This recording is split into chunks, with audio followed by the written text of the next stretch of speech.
Have you ever watched a room full of grown, educated people agree on a lie because looking closer felt like too much work? Have you ever seen how fast a courtroom can decide who a man is before he says a single word? Reading him off his cracked shoes, his folded, scarred hands, the empty chair beside him where an expensive lawyer was supposed to sit? Malcolm Turner had been that man for 14 days.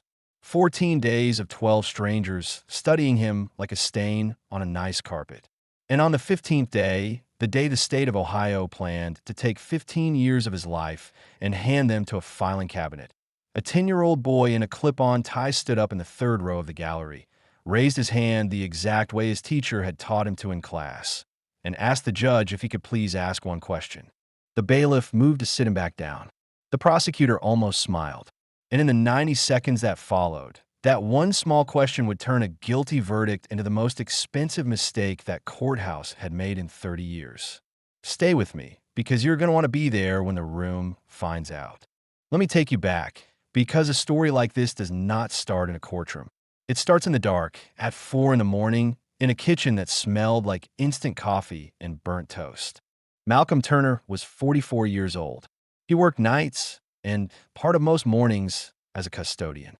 He waxed floors, emptied bins, fixed the toilets nobody else wanted to touch, and he did it for 3 different buildings across the east side of a tired industrial town because one paycheck had stopped being enough the day his wife got sick.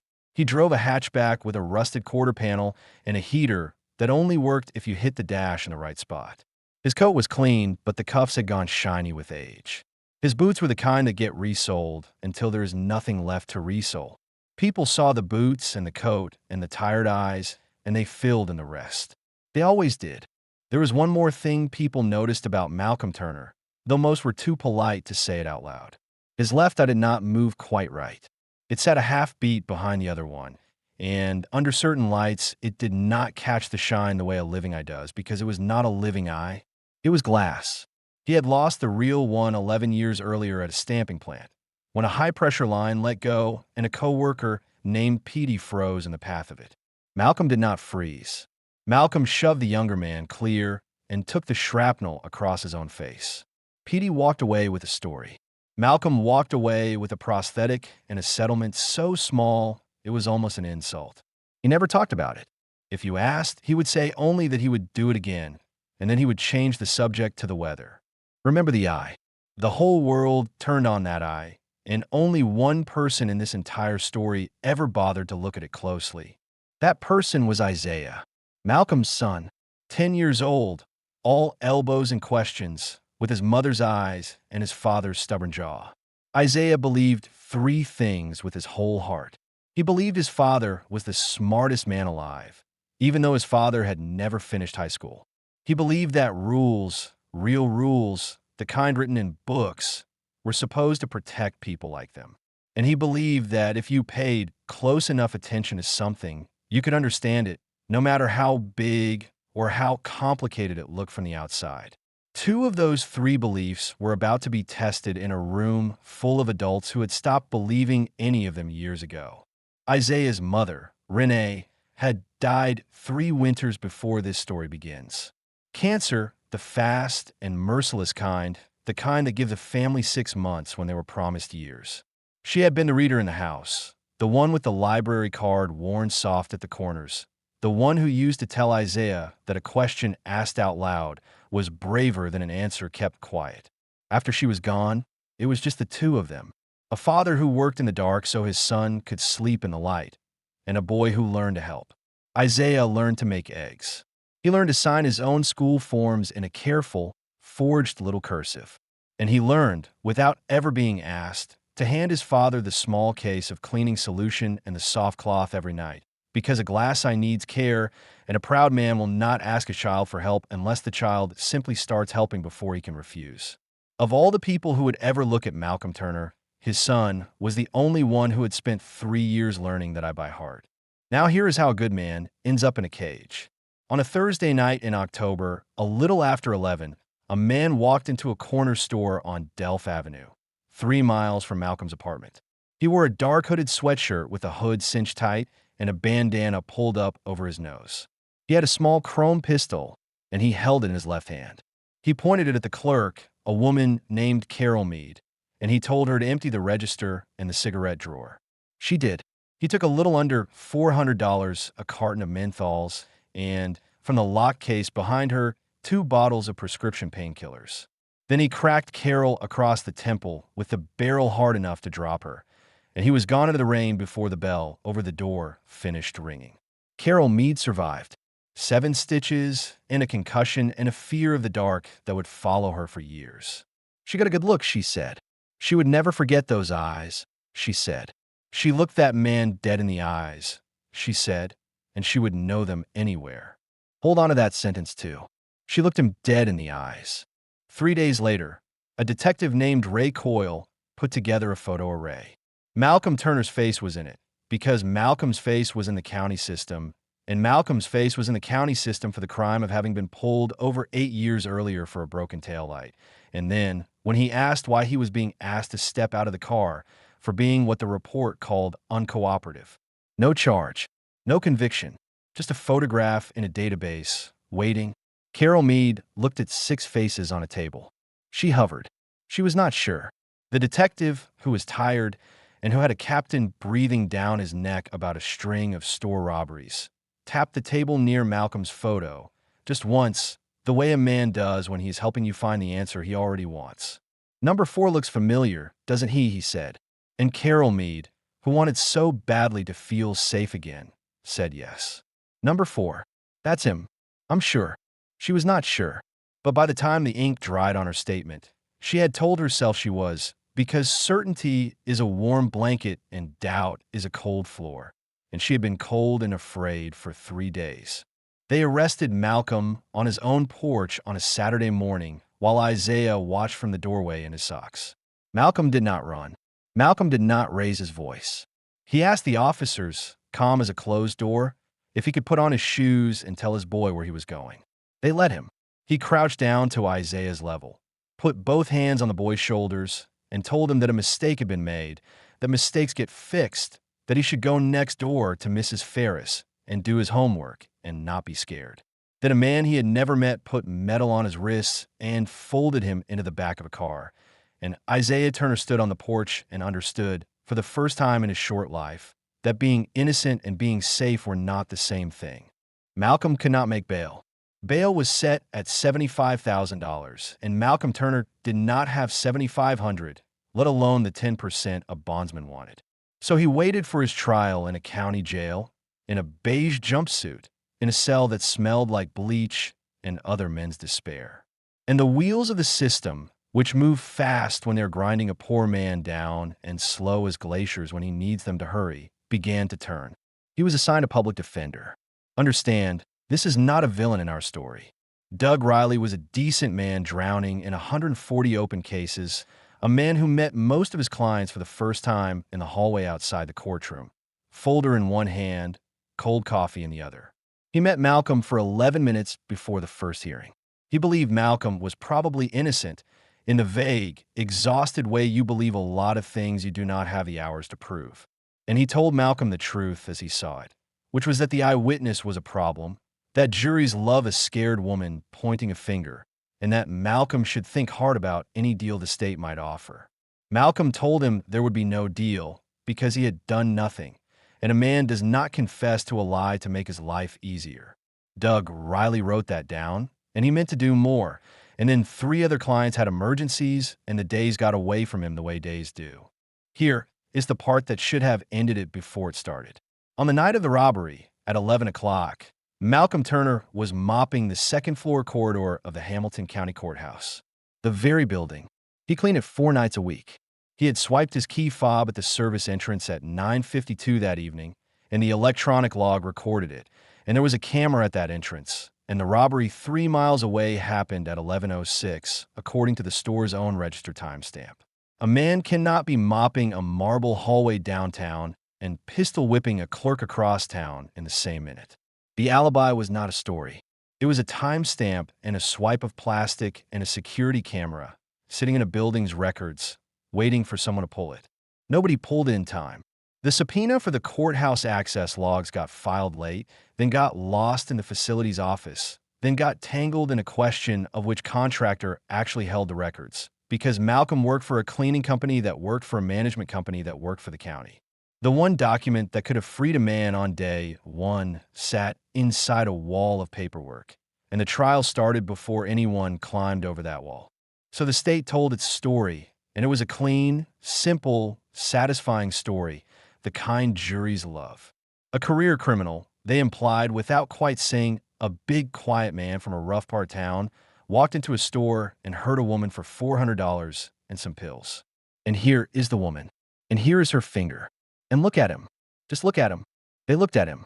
For 14 days, they looked at him and saw exactly what they had been told to see. Carol Meade took the stand on the fourth day, and she was devastating because she was not lying, not the way you picture a liar. She believed every word. She wept when she described the gun. She touched the scar at her temple. And when the prosecutor, a sharp young assistant district attorney named Marshall Vance, asked her if the man who did this to her was in the courtroom, she lifted a shaking hand and she pointed it straight at Malcolm Turner. And she said, "That's him. I looked him right in the eyes. I will never forget those eyes as long as I live." And you could feel the whole jury box lean back, satisfied, the way a crowd settles when the story clicks shut. Marshall Vance was 31 years old and going places, and he knew it. He had a conviction rate he quoted at dinner parties and a plan to run for something bigger before he was 40. To him, Malcolm Turner was not a person.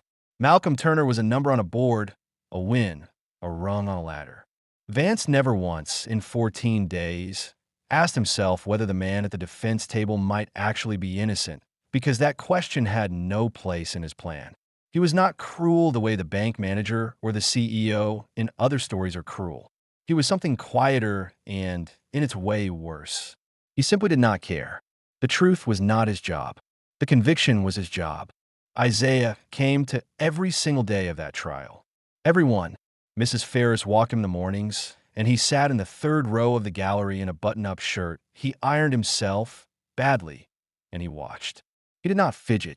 He did not cry, not where anyone could see. He brought a spiral notebook, the kind with the cardboard cover, and he wrote things down in his careful cursive, and the adults who noticed him thought it was sweet, the little boy playing lawyer, and then they forgot about him, because a child is the easiest person in any room to stop seeing.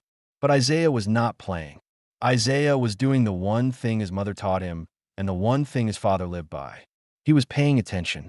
He listened to every word Carol Meade said. He listened when she said, under those bright store lights, I was close enough to see the color of his eyes. He listened when Marshall Vance, building his wall, asked her again, "You looked into this man's eyes," and she said, "Yes, I looked into his eyes." And something in Isaiah's chest went very still and very cold, because Isaiah Turner knew something about his father's eyes that not one person in that courtroom had bothered to learn. But we are not there yet, because before the boy could stand up, his father nearly lay down for good. And this is the part of the story I think about the most. It was the night before closing arguments. The evidence was in. Doug Riley had done what he could, which was not enough, and everyone in the room knew the way this was going to go. That night, in the jail visiting room, behind a scratched sheet of plexiglass, Malcolm Turner did something he had never once done in front of his son. He broke, not loudly. Malcolm did not have a loud bone in his body. He broke the way a load-bearing beam breaks from the inside, with a sound almost too quiet to hear. He put his palm flat against the plexiglass, and Isaiah put his small hand up on the other side to match it, the way they had 100 times, and Malcolm looked at his boy through the smudged plastic and told him to stop coming. "Stop coming, son," he said. His voice did not rise. "I don't want this to be the picture you keep of me. A man behind glass. I want you to remember the pancakes and the ball games. Not this. Go stay with your aunt in Dayton. Be a kid. I need you to let me carry this one by myself." And Isaiah, 10 years old, with his mother 3 years in the ground and his father 1 day from being taken away for 15 years, looked back through the glass and said the thing that broke the beam the rest of the way. He said, "You always tell me to pay attention. You always say the answer is right there if you look hard enough. So I looked, Dad, and I found it. And if you make me leave, nobody else is going to." Malcolm Turner did not sleep that night. He lay on a steel bunk in the dark, and he thought about his wife and his father's hands and the boy on the other side of the glass who would not stop believing that the truth was still findable in a world that had already stopped looking for it.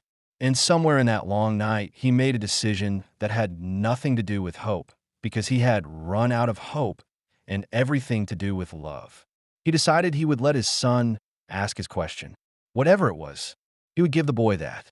Even if it cost him nothing but a little more humiliation on his way to prison, he would let Isaiah stand up in the light and be heard, because his son had asked for one thing, and Malcolm Turner had never in his life been able to refuse that boy the one thing. What Isaiah had found was this. He had spent 3 years handing his father a soft cloth every night. He had watched, up close, closer than anyone alive, the way his father's left eye did not follow the right one, did not water when he laughed, did not catch the porch light the way the other did. He knew the tiny, fixed stillness of it, the way it looked at you and passed you at the same time. And he knew, with the terrible clarity of a child who has memorized a face out of love, that if you looked Malcolm Turner dead in the eyes, close enough to see their color under a bright light, the way Carol Meade swore she had, the first thing you would notice before the color, before anything, was that one of them was not real. It was the single most noticeable thing about his father's face. You could not miss it. Nobody who truly looked into those eyes had ever failed to notice it. Carol Meade had never mentioned it. Not in her statement. Not on the stand. Not once. She described 2 brown eyes, alive and staring, burning into her memory forever. She had described a man with 2 living eyes. Malcolm Turner did not have 2 living eyes. He had one. And a woman who had truly locked eyes with him at arm's length under fluorescent light and swore she would never forget them, could not possibly, not in 1,000 years, have failed to see the glass one. She had never seen his face. She had seen a photograph a tired detective tapped his finger next to. That was all. The morning of the sentencing, the guilty verdict already returned. The courtroom was quiet and full.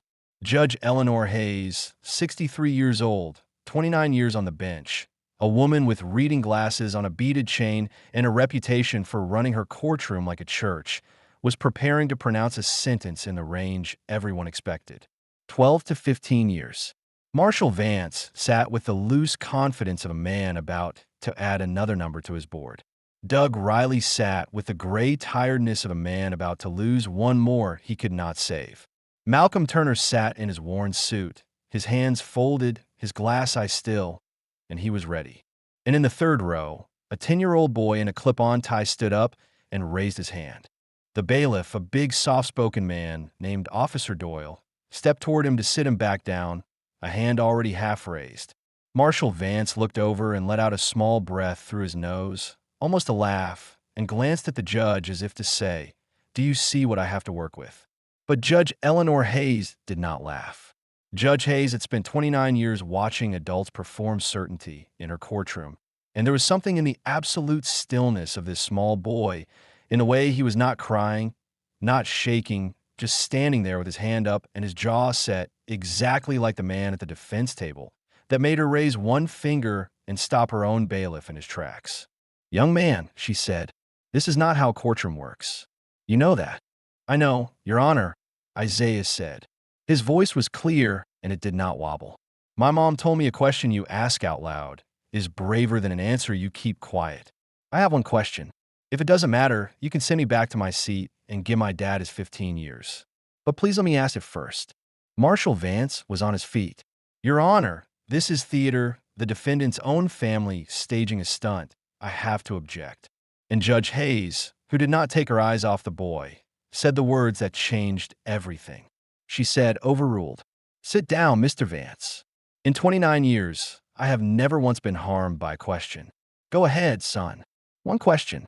Isaiah Turner turned, not toward his father, toward Carol Meade, who was sitting in the second row behind the prosecution, because she had come to watch the sentencing, to watch the man she believed had scarred her get what she believed he deserved. Isaiah looked at her, this frightened woman who was not evil, only certain, and he asked his one question, gently, the way his mother would have wanted him to. "Ma'am," he said, "you told everyone you looked the robber dead in the eyes. You said you'd never forget his eyes as long as you live. So can you please tell the court, when you looked in my dad's eyes that close, under that bright light, what was wrong with his left one? The courtroom went so quiet you could hear the old radiator tick. Carol Meade opened her mouth. Nothing came out. She looked at the boy, and then for the first time in 14 days, she really looked at Malcolm Turner, all the way across the room, and her face did the thing a face does when the ground it is standing on turns to water. She started. There's nothing wrong with his eyes. He looked right at me. Two eyes. Brown. He looked right at me. Judge Hayes set down her pen. Mr. Turner, she said slowly, would you stand and face the witness, please? Malcolm Turner rose. He turned, and he looked at Carol Meade across a courtroom that had spent 14 days refusing to look at him. And he let her see his face. Truly see it. And in the bright overhead light, in front of God and the jury and the ambitious young prosecutor and the tired judge, Carol Meade saw what a 10-year-old boy had seen every single night for 3 years. She saw that Malcolm Turner's left eye did not move with the right. She saw that it did not catch the light. She saw that it was glass, and that it had been glass for 11 years, and that no living soul could have stared into this man's eyes at arm's length and walked away, describing two brown eyes burning into her memory. She had never seen his face before this moment. She said so. She said it out loud, and she began to cry, and it was a different crying than before. Oh God, she said. Oh God, they showed me a picture, I was so scared they told me it was him. That's not the man. That was never the man. The most expensive mistake that courthouse had made in 30 years took exactly 90 seconds to come apart, and a 10-year-old in a clip-on tie took it apart with one question, because he was the only person in the building who had ever bothered to look. Judge Eleanor Hayes did not bang her gavel. She did not need to. She took off her reading glasses, and she rubbed her eyes, and when she put the glasses back on, she was a different kind of quiet. She vacated the verdict from a bench, right there, on the spot, an emergency stay of sentencing, and she ordered the courthouse access logs and the service entrance camera footage produced within 24 hours, the same records that had been lost in a wall of paperwork for 4 months. Marshal Vance sat down very slowly, and for the first time in the entire trial, he was not thinking about his board. The records came. Of course they came. The key fob swipe at 9:52. The camera at the service entrance showing a tired man in a gray coat pushing a mop bucket into an elevator at 10:04. The register timestamp 3 miles away at 11:06. A man cannot be in two places, and the paper had known it all along, and the paper had been sitting in a facility's office the whole time while an innocent man learned to sleep on steel. It did not stop there. Once the certainty cracked, everything behind it came loose. Detective Ray Coyle's own notes, subpoenaed now with new eyes on them, showed the finger tap. The number 4 looks familiar, doesn't he? The tired little nudge that turns a maybe into a yes. And the real robber, a younger man named Dwayne Kessler who lived 4 blocks from that store, who was left-handed, who had 2 living brown eyes, was already sitting in the same county jail on a different charge, and his DNA was already in the system from a cigarette. But the first responders had bagged from the store floor, and no one had bothered to test, because why test what you have already decided you know? The truth is patient. It can be lost in a wall of paperwork. It can be tapped past by a tired finger. It can be pointed away from by a frightened woman who only wanted to feel safe. It weighs exactly what it always weighed, down to the last ounce, and it waits for someone willing to look. Malcolm Turner walked out of that courthouse 11 days later, after the DNA came back and the real charges were filed and the paperwork that once trapped him finally, grudgingly, set him free. He walked out the front doors this time, not the service entrance, into a gold October light, and his son was waiting for him at the bottom of the steps in the clip-on tie he had refused to take off for 11 days. Malcolm Turner, who had not cried in front of his son in 3 years, went down on his knees on the courthouse steps and held that boy like he was the only solid thing left in a world made of water. And this time he let the boy see him cry. The aftermath arrived in the order such things do.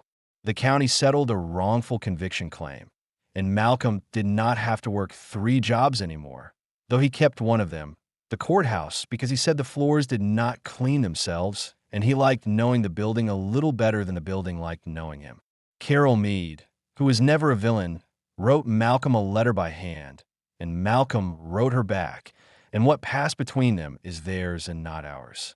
Detective Ray Coyle retired quietly, and the way police lineups were run in that county changed the next year, with real rules now about tired fingers and leading witnesses, rules a tired man's mistake had bought at a price he would rather not have paid.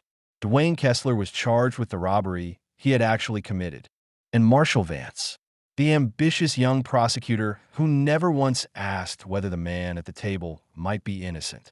Vance was not disbarred, though there were those who thought he should have been. What happened to Vance was quieter and, I think, heavier. He had to stand in front of Judge Eleanor Hayes and hear her say, in that church-quiet voice, that the job he thought he had was never the job at all. Your job was not to win, she told him. Your job was to be right. You confused the two, Mr. Vance, and a man learned to sleep on steel because of it, and a child had to do your looking for you. Vance did run for higher office 2 years later. He lost. Somebody made sure the story of the boy and the question was in every mailbox in the district, and the district, it turned out, had opinions about a man who had to be corrected by a fifth grader. But Malcolm never watched any of that. Malcolm went back to his life the way he had always lived it. Same apartment, though he finally fixed the heater so you did not have to hit the dash. Same soft cloth handed to him every night, though now the boy who handed it to him was an inch taller and asking harder questions. On the wall by the door, where other families hang a photograph, Malcolm hung one thing. A 10-year-old's spiral notebook, the cardboard cover soft at the corners, open to a page where a careful cursive hand had written, over and over, in the middle of the worst 14 days of two people's lives, one sentence. Ask about the eyes. Ask about the eyes. Ask about the eyes. Isaiah Turner grew up. You probably already guessed what he became. He is in his last year of law school now. At a university his father cleaned the floors of for a while, on a scholarship he earned and not $1 of a charity. He does not want to be a prosecutor. He wants to do the other thing, the standing beside people thing, the being the one who looks thing. And when the professors ask their bright, credentialed students why they came to law, most of them talk about justice in the abstract, the way you talk about a country you have read about but never visited. Isaiah tells the truth. He tells them he came because he was 10 years old and nobody in a room full of adults would look at his father's eyes. So he had to. Here is what stays with me about this one. Malcolm Turner spent 14 days in a room where every powerful person had already decided who he was. The lawyer, the detective, the prosecutor, the jury, the witness, 12 strangers, and a system built by thousands more. Every one of them had eyes. Every one of them could have looked. And the only person who actually looked, who paid the kind of attention that cost something, who asked the brave question out loud instead of keeping the safe answer quiet, was a child that everyone in the room had stopped seeing the moment he sat down. That is usually how it works. Not with a mob. With a room full of decent people, each one waiting for someone smaller and braver to go first. In the end, I made Malcolm and Isaiah up. But I did not invent the feeling of standing in a room while people who outrank you decide who you are and get it completely wrong and feel completely sure. A lot of you have lived some version of that. And a lot of you have been the one in the gallery, too, the one who saw the thing everyone else missed and were not sure you were allowed to say it out loud. So let me ask you honestly, if you had been in that courtroom, in that jury box at that lineup, would you have looked closer or would you have taken the easy, certain answer and gone home? And who in your own life right now might be waiting for one person to finally ask the question everyone else is too comfortable to ask? Tell me below. I read every single one. And if this story moved you, share it with someone who needs the reminder that paying attention is a kind of love and that sometimes the smallest person in the room is the only one still looking.